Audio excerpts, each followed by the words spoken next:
Hello everyone. आज हम बात करेंगे पॉलिसी बाजार के स्टॉक की और जानेंगे उसकी फाइनेंशियल रिपोर्ट और टारगेट और स्टॉप लॉस। तो चलिए शुरू करते हैं वीडियो। हम शुरू करते हैं पॉलिसी बाजार के फाइनेंशियल रिपोर्ट से। अगर हम पॉलिसी बाजार के रेवेन्यू की बात करें तो 2019 में इसका रेवेन्यू 529 करोड़ रुपए रहा है। 2020 में ये रेवेन्यू बढ़कर 856 करोड़ रुपए हो गया और 2021 में ये रेवेन्यू 957 करोड़ रुपए हो गया। 2022 में 1550 करोड़ रुपए इसका रेवेन्यू हो गया और 2023 में इसका रेवेन्यू 2817 करोड़ रुपए तक पहुंच गया। अब हम बात करेंगे इस स्टॉक के प्रॉफिट की।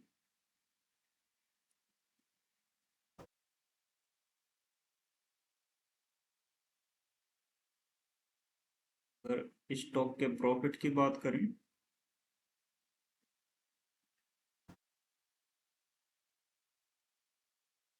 2019 में इसको 347 करोड़ रुपए का लॉस रहा है।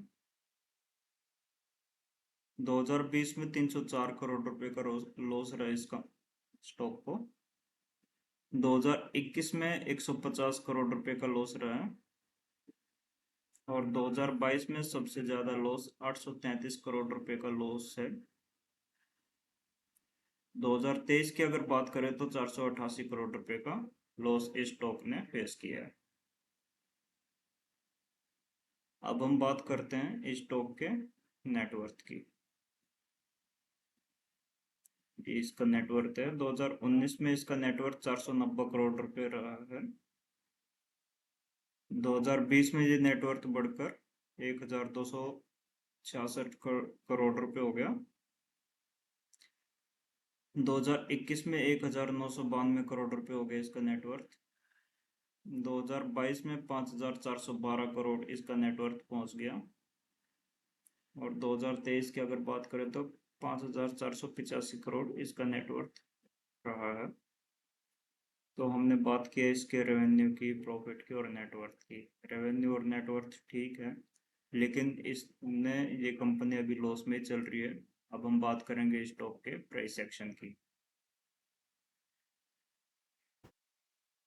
स्टॉक मार्केट में दोस्तों कहते हैं जो शेयर जितनी तेजी से आगे बढ़ता है उतनी तेजी से नीचे भी गिर सकता है। तो पॉलिसी बाजार के स्टॉक में अभी रिस्क है, क्योंकि इसका प्रॉफिट माइनस में ही है, लॉस में चल रही है अभी ये कंपनी। और अगर इसका प्राइस एक्शन देखें तो इसकी जो आज की फाइनल क्लोजिंग है वो 1690 रुपये है। ये 15 मिनट का टाइम फ्रेम है। 1690 रुपये का लेवल अगर ब्रेक करती है, मान लीजिए कल फ्लैट ओपनिंग देती है और फ्लैट ओपनिंग देने के बाद 1690 रुपये के नीचे आती है ये और 1588 रुपये का लेवल ब्रेक करती है, तो जो फर्स्ट टारगेट होगा वो 1568 रुपये का होगा और सेकंड टारगेट होगा 1484 रुपये का होगा।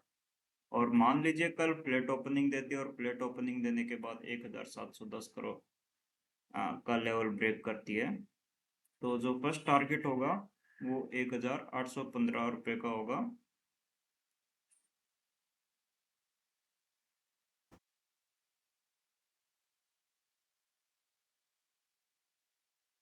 और अगर 1815 का लेवल भी ब्रेक करती है तो सेकंड टारगेट 1920 का होगा और ये लेवल भी अगर ब्रेक होता है तो थर्ड टारगेट 2025 का होगा।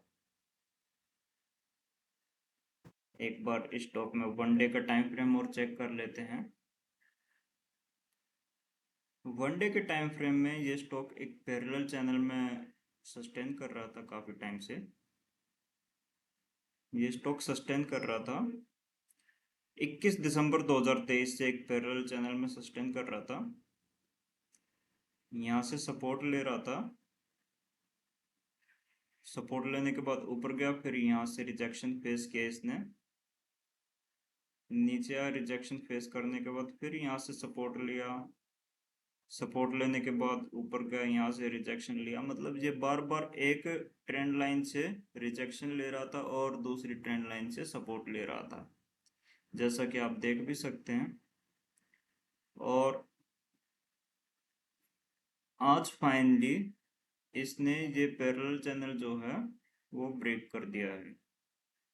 कहते हैं जो स्टॉक जितना टाइम सस्टेन करेगा और सस्टेन करने के बाद जिस साइड भी निकलेगा स्ट्रॉन्ग जाता है, तो यहाँ पर ये सस्टेन किया हुआ है स्टॉक ने, और सस्टेन करने के बाद ये ऊपर निकल गया। ये जो पैरेलल चैनल है इसने ऊपर की साइड इसको ब्रेक कर दिया। कल वाली कैंडल ने ऊपर की साइड गई जरूर थी लेकिन नीचे आगे वापस ब्रेक नहीं कर पाए, लेकिन आज वाली कैंडल ने ब्रेक कर दिया। तो अगर ये स्टॉक ऊपर जाता है ब्रेक करने के बाद, वैसे तो प्रोबेबिलिटी ऊपर की हो जाती है क्योंकि यहाँ पर बहुत टाइम सस्टेन कर रखा है इसने, ये कम से कम 1 महीना सस्टेन किया हुआ है, 8 जुलाई 2024 से 13 अगस्त 2024 तक। तो जितना देर स्टॉक सस्टेन करता है उतना स्ट्रॉन्ग ऊपर निकलता है। ये अभी ऊपर भी जा सकता है और नीचे भी आ सकता है। एक बार मंथली टाइम फ्रेम और चेक कर लेते हैं। ये मंथली टाइम फ्रेम है। अगर इस स्टॉक का टारगेट, अगर आप लॉन्ग टर्म इन्वेस्टर्स हैं तो इस स्टॉक में इन्वेस्ट करके रखें। इसका जो पहला टारगेट है वो 2394 का होगा, दूसरा टारगेट 3166 का होगा, और इस स्टॉक का तीसरा टारगेट जो होगा वो 3610 का होगा। ये स्टॉक 2 दिन से दोस्तों बहुत अच्छी ग्रोथ कर रहा है।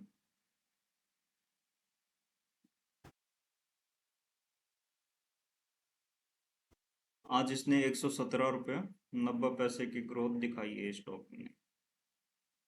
थैंक यू दोस्तों, वीडियो पसंद आया तो वीडियो लाइक करें, चैनल सब्सक्राइब करें और शेयर करें। थैंक यू दोस्तों।